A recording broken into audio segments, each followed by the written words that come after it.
This is a review of the 1976 Francesco Rosi movie Illustrious Corpses, or Cadaveri Eccellenti in mispronounced Italian. This is an Italian movie from the 70s, a bit quirky. It's got a 7.4 on IMDb with just over 2,000 votes. Like I said, this is a bit quirky, sort of an odd movie, but it's surprisingly complex and surprisingly expansive. This movie is complicated, and I hope I can actually do it justice in an unscripted review. We will see. I think one overarching concept that describes this movie is the idea of law as a religion. What does that mean? Well, the movie has a lot of different places where you can think about this. It starts out with the death of a number of judges. This movie is about a police officer, not your average Joe officer, but some guy high up in the police department who's trying to investigate a series of killings of judges, assassinations of giudici, the judges. And I don't exactly understand the Italian governmental system where these judges fit in to things, which was a little bit annoying during some of the political portions of the film, but important judicial people. You then see the funerals of each of these judges. Starts out with one. You see his grand funeral with all these people attending and whatnot, which is a religious event. Of course, there's a parade through the streets. Then another judge dies, and he has a similar funeral in a different town and whatnot. So this is the beginning of the movie, and already you've got a bit of a parallel here between the law, right, these judges who are killed, but also this sort of sacrosanct religious idea of it, where they have the grand funerals and the priests talk about their, unflagging moral, unwavering moral virtues, and such. That's sort of the entry point into what's the parallel here. This movie is, in some ways, a procedural. Like I said, it's about a detective who's trying to figure out who is behind these killings, but it probably makes more sense to talk about this as a political movie. So this is maybe more similar to something that would have been directed by Costa Gavras, who, if you don't know who that is the best political director ever by a long way, in my opinion. This is sort of similar to some of that stuff. It reminded me a little bit of another Italian movie that's a bit less obscure called The Investigation of a Citizen Above Suspicion, which is an interesting movie, kind of similar. And it also reminded me a little bit of the movie The Anderson Tapes with Christopher Walken in it when he was quite young, which is sort of a Watergate-era paranoia movie. A lot of the reviews of this movie, Illustrious Corpses, talk about paranoia and surveillance. That is one element of this movie, but it's not the whole story. Exactly. We'll get to it a little bit down the road. But let's keep going with this idea of religion as law. So the investigation begins, and it's clear, for one, that everybody has secrets. Everyone who the investigator goes to talk about has something they don't really want to tell him, including his superiors, including the people who are setting the policies above him, including his friends who are politicians and whatnot. And while you could describe this as a procedural, the thing that really sets it apart from the typical police movie is that it's not clear what the hell the procedure is exactly. In a lot of sort of more traditional procedurals, there's kind of a mechanical connection from one clue to the next, right? So the police are looking around somewhere, they notice something, and then hard cut to what that clue entails, right? Or they get a phone call and they say, turns out the locksmith wasn't actually home that night or something, and then hard cut to the logical thing that follows that conclusion. And there's this sort of path of conclusions that leads you from the beginning of the mystery all the way to the end, more or less. This movie doesn't really have that at all. Instead, it's more like the detective wanders around talking to various people who don't really want to tell him very much, and he doesn't really figure out very much. And as his methods slowly become more extreme, he goes not... he doesn't learn more, but in fact, it seems like he only becomes more confused, and it only becomes less clear what's going on, what the point of what he's doing is, who actually is responsible for the murders in the first place, and what the motivations of all the players involved are. And this is maybe where you start to get some of the paranoia feelings, because this sort of decay of trust is takes over basically everything in the movie as you go through it. So again, we have this world where law in this movie is not this totally rigid, set in stone, unwavering source of truth, but instead where there's corruption and where the law is something is a tool of power, for one, also something that is upheld by faith, to some degree, rather than by truth, I would say. And that, nothing against, I'm not saying religion is untrue or anything, we don't have to make a big point about this, but the idea of faith and the idea of treating law not as sort of a scientific or totally logical conclusion. And this becomes particularly apparent because the detective starts to investigate the background of some of these judges. Now, why is he doing this? It's not because he wants to get to the bottom of potential corruption or anything like that. It's not clear that this investigator is any saint himself, but it's because he's trying to piece together who might have killed them, right? So looking for times when these judges may have ruled on some case together, and if that person, if some person could have been unfairly or adversely affected, maybe they were responsible for the killing. And so as he goes to look through the history of the thing, he realizes, he discovers a number of potential miscarriages of justice that could have happened. And as he sort of looks through this, it begins to make some of his superiors nervous to some degree. Let me also mention another interesting thing that comes into play sort of midway through the movie is that there's a bit of an anxiety about the lurking specter of urbanization and modernization in this movie.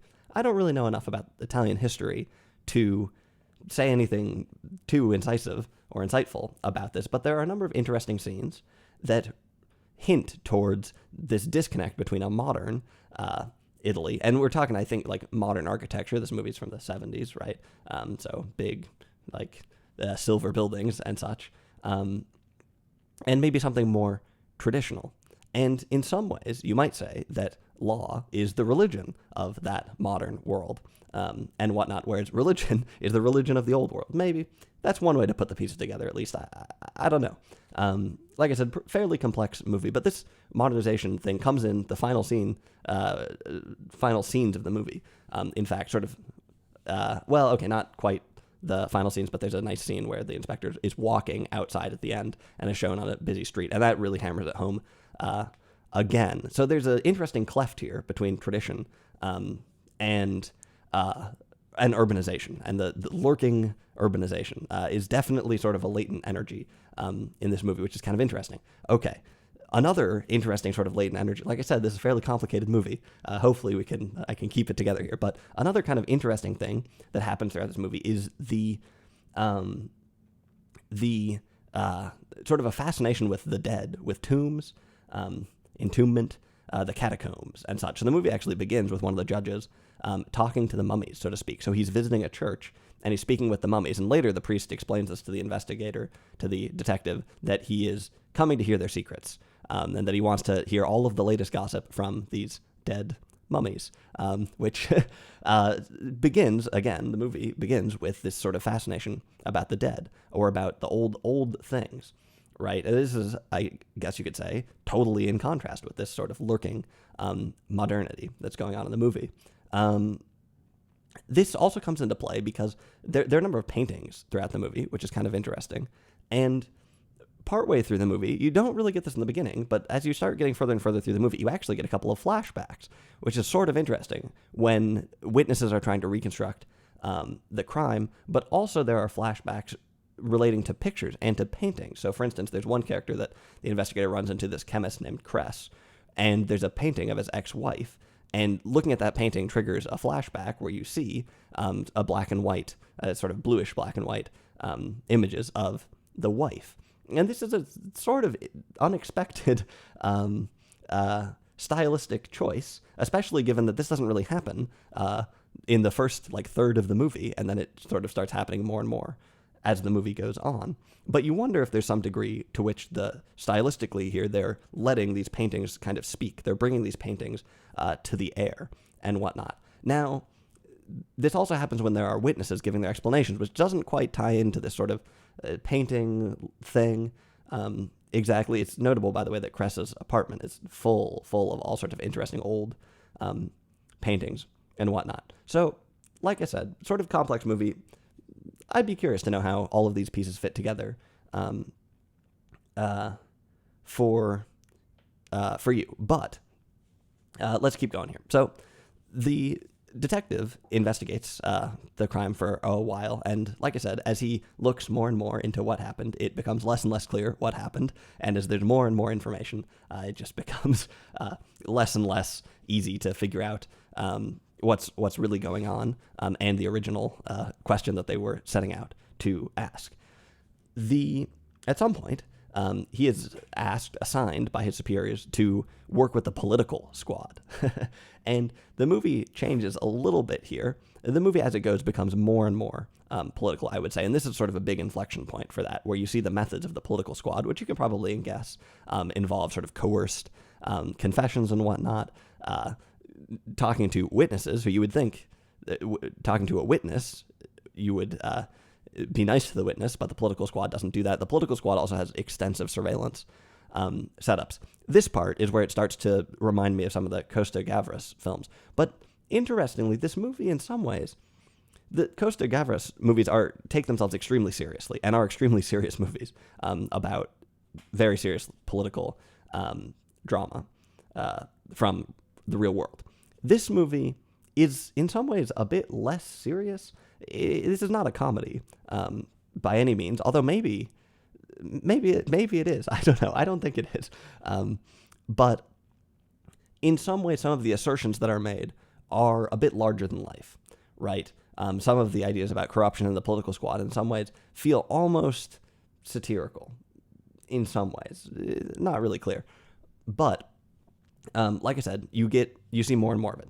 And here is where you really see that the movie is going to begin to expand in an interesting way. So like I said, a lot of procedurals have a very clear logical flow of sort of one clue to the next clue to the next clue to the next clue. This movie is more like wandering. Well, the wandering begins to encompass really a lot of different things. You start seeing behind the scenes of television broadcasts. You start seeing protests in the street and whatnot. And as the movie goes on, it really just gets bigger and bigger and bigger. And like I said, as things get bigger and as you learn more about the investigation, it is not clear what the heck is going on. I'm not saying, I don't mean to say that it's an unclear movie, difficult to follow, just that it's unclear what people's intentions are. It's unclear whose side anyone should be on or whose side anyone is on, and things like that. This movie has great cinematography. I was surprised, actually, a number of times by how big of a production this movie is, given that I'd never heard of it, and that it only has just over 2,000 votes on IMDb. This is an impressively filmed and an impressively scaled movie. This is not a movie shot in a couple days in a back alley or something like this, or a hotel room or anything like that. This is this is a big movie with a lot of really great locations and a lot of really cool cinematography and a lot of cool visual ideas. I mentioned Cress's apartment. Cress is a suspect. He is obsessed with the tango, and his apartment has these speakers all over the place so he can listen to these old tangos that he has collected. Very interesting sort of visual ideas, although some of these are carried further than others. I think one of the strongest parts by far is when the investigator, realizing that there's a string of murders, suspects that there might be another killing and that another judge might be killed, and goes to visit the judge. Now, there's some interesting plot points around this that I won't spoil, but the paranoia deepens somewhat. The questions about everyone's intentions are developed somewhat in this sequence, but the character of the judge here, who is played by Max von Sydow, believe it or not, is phenomenal. And there's a fantastic scene with Max von Sydow explaining law and answering the question about whether or not he's ever been unsure about a verdict, or if he's ever thought that a verdict could maybe be wrong. And he essentially says, well, no, when the judge makes the verdict, it's correct. And he very explicitly here talks about law and religion again. So again, they're brought together. And here it's like very much signposted. It said quite explicitly in the movie that these two things are allied, and he blames Voltaire for sowing doubt in the law, and talks about how the war, there's a war in Italy essentially between some sort of judicial class and the people, and whatnot, and how basically how law no longer takes hold, and how they should resort to extreme measures. Anyway, I cannot do the monologue justice. It's phenomenal, really cool. Maybe worth just watching, even if you don't watch the movie. That part's really great. Max von Sydow, of course, is ADR'd. A lot of Italian movies, especially older ones, the dialogue was not recorded on set, but was, or the dialogue was re-recorded later, and so. There's many Italian movies that have foreign actors in them, like when Burt Lancaster was in Novecento or 1900, his speech was just dubbed by an Italian, and because basically everything was dubbed at the time. But anyway, really, really cool character. And this actually begins some of the strongest parts of the movie. There's a really great scene of the inspector tracking down a car that he thinks is connected to the murders, and it seems to be related to some sort of party that's going on, and he goes to visit the party, and you get a really fascinating cross-section of sort of the Italian high society intellectual crowd, which includes some Marxists and whatnot, and very, very interesting cross-section of that world. Like I said, this is a surprisingly expansive movie, and you start out thinking that it's just going to be sort of maybe a little procedural, where you maybe see some quirky local characters who are the witnesses, and then you think, oh no, it actually had some internal politics with the judiciary too. Oh, there's also internal politics with the police. Oh, there's also the political squad coming into. There's internal politics with the politicians, believe it or not.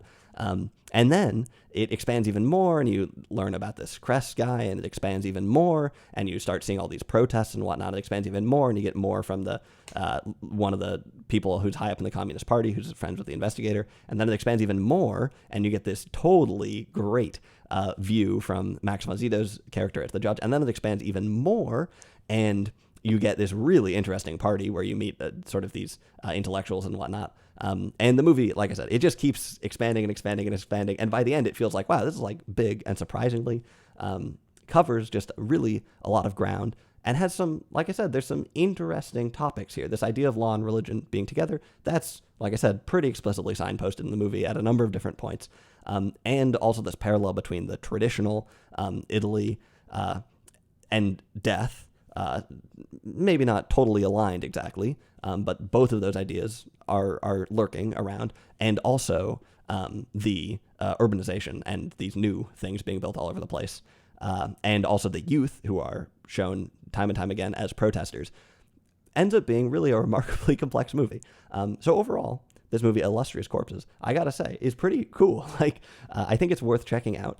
It is in some ways a little bit of a slow burn towards the beginning. The first few assassinations of the judges happen fairly snappily, but like I said, a fair amount of the dramatic mechanism in this movie is wandering around and talking to odd people. And so there are times where it does not feel like the most exciting thing in the world, but it's far from a boring movie. It has, like I said, great cinematography, lots of interesting visual ideas, remarkably complex, and overall just a really fascinating, sort of larger-than-life portrait of the political, spiritual, judicial, and some of the economic even ideas of Italy in a changing time. So I think this movie is totally worth watching. Illustrious Corpses, directed by Francesco Rosi. I don't really even know who that is. I don't know who any of the people in this movie besides Max von Sydow are. But it's a lovely movie to, if you can find a copy of it. It's a fun and really interesting movie that I think is totally worth your time.